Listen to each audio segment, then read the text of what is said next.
All right, y'all. I am back with part 2 to catch you all up on what I have been reading. Check out part 1. I'll have it linked in the description box below. This video will talk about what I've read at the end of August, September, and the first part of October. The book I want to talk about is The Underground Railroad by Colson Whitehead. This book was originally a DNF for me back in 2016 when it first came out. I just could not finish it. But I read it on audiobook in the month of August, and I must say I enjoyed it on audiobook.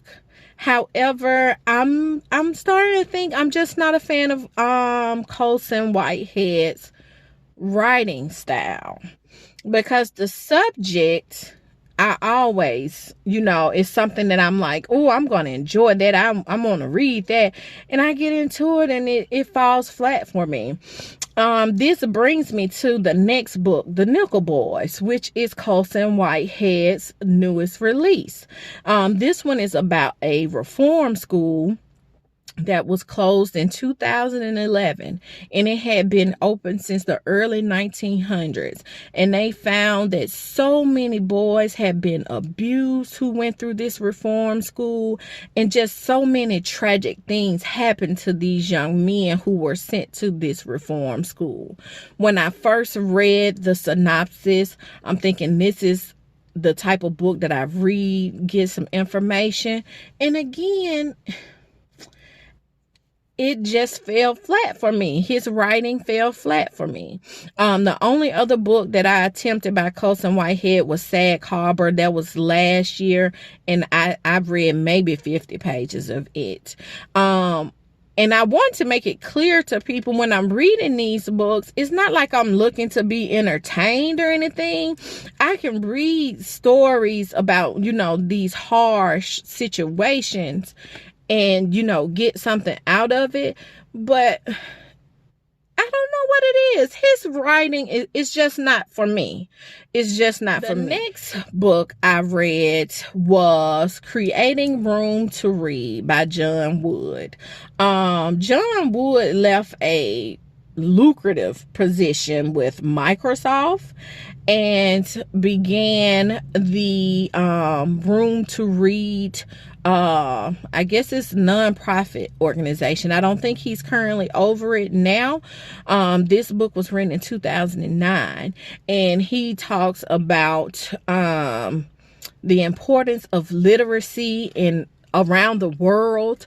His company, or the nonprofit organization, began to publish books in many different languages. Right now, I think they have places in the Philippines and South Africa, Korea, and all these different places. This book was brought to my attention by the Literacy Council. I shared with you all that I now tutor adults with basic literacy skills, and the tutors have a book club, which I found out after I joined.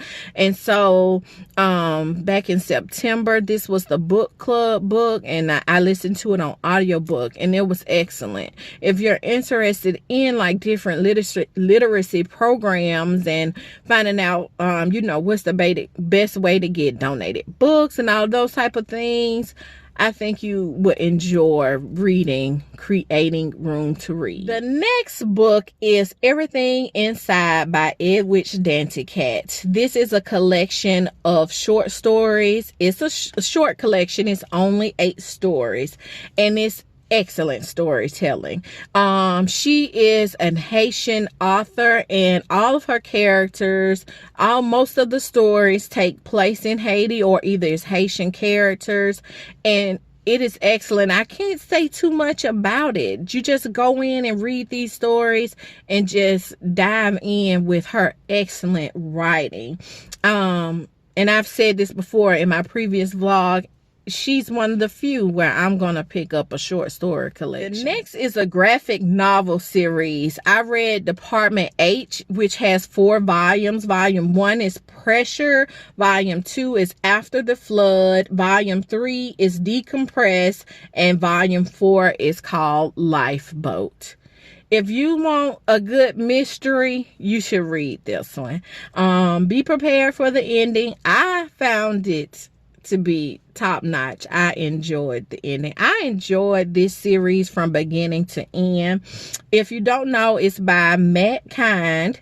And Department H is a department that does deep sea diving or deep sea exploration. And so the head guy of the department is killed, or he dies, and there are only 6 other people who are down at Department H with him. So his daughter then goes down to see which one of these people killed her dad. And it was good. It was good. The writing was good. The artwork of the graphic novel goes perfect with the story. Sometimes the water, it made me feel, you know, that sensation of maybe being deep underwater, because I'm like, they're deep underwater. So that was good. You won't be disappointed if you pick up that graphic novel series, and it goes really fast. I read the graphic novel adaptation of The Handmaid's Tale. It came out this year. I watched the first season of the series on Hulu. And I enjoyed the graphic novel. I hear the actual novel is great. I enjoyed the art of the graphic novel as well. I feel that it went well with the story. Maybe one day I'll pick up the actual novel. But I will recommend the graphic novel for those who are into, you know, graphic novel adaptation. Next was The Walking Dead volumes 31 and 32. And y'all, why didn't I know before going into it that volume 32 was the last one? After I finished it, I was like, wait, this is it?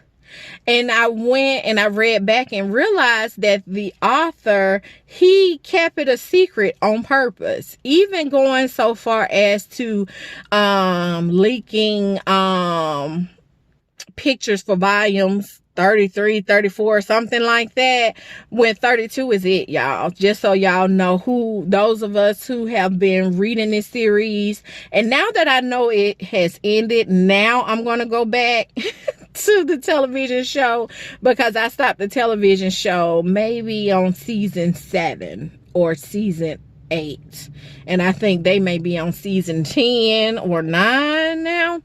I like the ending. I will say this, and I don't think this is a spoiler. We do not find out where the zombies come from, which y'all know, that's what I wanted to know. But he feels that, he meaning the author, he said he feels that's a minor detail. I don't know why, because we need to be prepared, don't we? But I get it. After reading it, I get it. And I did enjoy the wrap up of that. You know, after going 32 volumes, I would have been disappointed. I would have been pissed if I didn't enjoy the ending. So get into it. If you have fallen off, catch back up. I'll say it's worth it. And the final book I want to talk about is Dominicana by Angie Cruz. This one was released this year in September. It follows 15-year-old Anna, who is in an arranged marriage to a man that's 2 times her age. And she is forced into this marriage by her mother because of the financial benefits that her family will receive from this union. This book takes place in the 1960s, and I thought it was done really well. The subject matter, Anna being so young, entering into this marriage, and even before going into the book, you can just already imagine, you know, what that is like. Angie Cruz, she does an awesome job telling this story. She does some historical landmarks and things that happen in the book, which I found that was interesting. One thing I did not like is the character Juan, who Anna marries. I didn't like some of the comments he was saying about the black people in the neighborhood. I get it when, you know, when the author puts racist comments and stuff in a book, but I mean, I get it, I guess.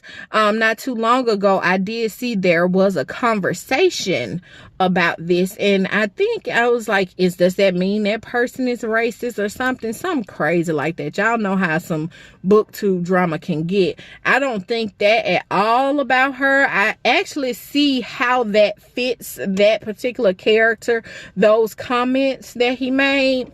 So yeah. But I would recommend Dominicana.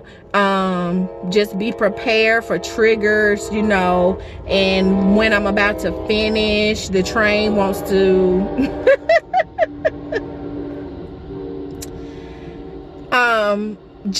I definitely would recommend that book. It's a good book that people should read. All right, y'all, that is it. That's my wrap up. Now you all are caught up on what I have been reading in 2019. Like I said, the link to part 1 will be below. Also a link to what I'm currently reading for the month of November. That video will be linked below as well.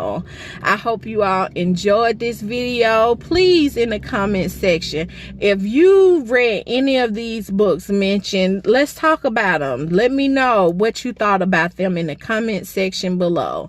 I'm Lady, and I will see you all in my next one. Bye.